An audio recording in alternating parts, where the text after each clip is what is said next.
सविस्तर उत्तरांनी आपण सुरुवात करूयात तोंडी परीक्षेला. जरूर.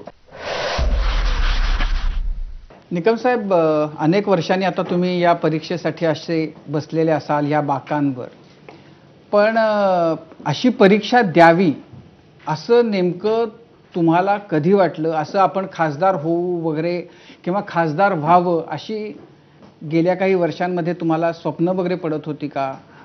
खरं सांगू ना राजीव, कारण आता काही मी न्यायालयात नाही, परंतु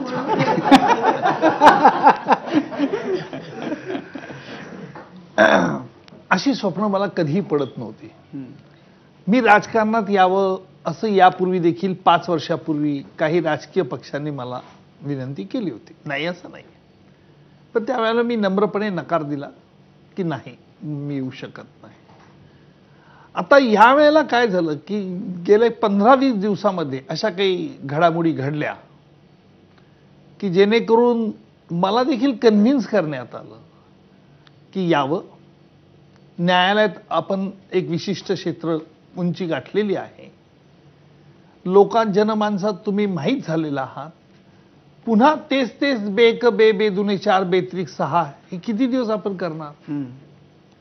महाराष्ट्रातील प्रत्येक जिल्ह्यात मी गेलेलो आहे, जात आहे आजही.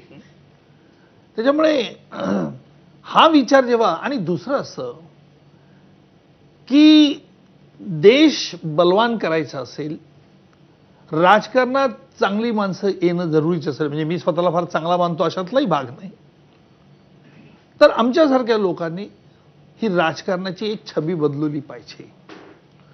लोकांना असं वाटतं राजकारणात चांगल्या माणसांनी येऊ नये, राजकारण वाईट आहे, राजकारण काही होत नाही, एकच गोष्ट करता येते. पण हा विचार चुकीचा आहे असं देखील मला समजावण्यात आलं.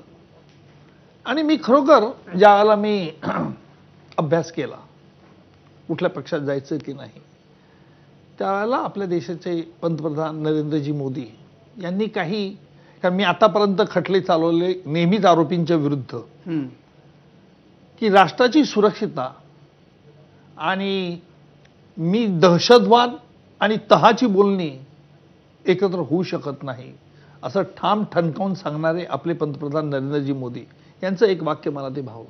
मी अनेक गोष्टीचा तसा विचार केला.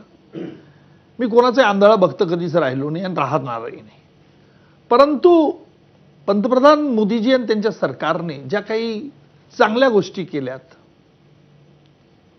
त्यामुळे भावलं आणि मी ठरवलं की आता आपण राजकारणात जाणं जरुरीचं आहे, ही योग्य वेळ आहे.